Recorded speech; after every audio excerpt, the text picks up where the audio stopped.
Hi for parents, this is Doc Jello and today we're giving you a quick behind the scene look at something really important na ginanap dito sa Pathology, our K9 CPR and Emergency Response Seminar. Special ang event na to dahil ang speaker natin ay si Mr. James Ward ng ABAP K9 Incorporated. Isa po siyang expert pagdating sa K9 emergency training at nagtitrain siya ng police K9 units at mga handler nationwide.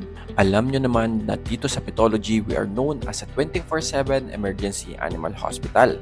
Sanay na kami sa mga critical cases, trauma, CPR at kung ano-ano pang klase ng emergencies. Pero kahit na ganon, we believe na learning never stops. That's why we partnered with Mr. James Ward of ABAP K9 Inc. para sa isang intensive K9 CPR and emergency response training. Kahit may emergency experience na kami, gusto namin iangat palalo ang standards hindi lang sa knowledge pero pati sa hands-on response training ng buong team. Gusto namin na masigurado na bawat staff, vet assistant man o vet nurse ay alam ang tamang gawin at kayang kumilos ng mabilis at tama kapag may life or death na sitwasyon. Training na to, tinuro ni Mr. Ward ang tamang paraan ng CPR at paggamit ng mga emergency tools. Nag-share din siya kung paano mag-handle ng mga heat stress sa mga aso at nagpakita siya ng mga clip on mga nationwide standards kung paano ginagawa ito ng tama. Importante sa amin ang standardized response at ayaw namin ng bara-bara.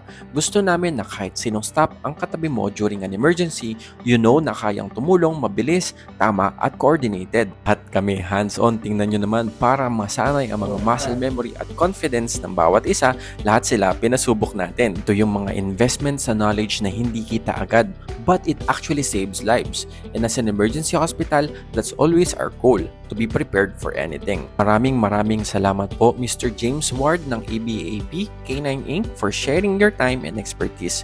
Thank you so much for watching and see you on my next vlog. Bye! Now the bones are more flexible. The rear bones. You can do them this way, or you can do them this way.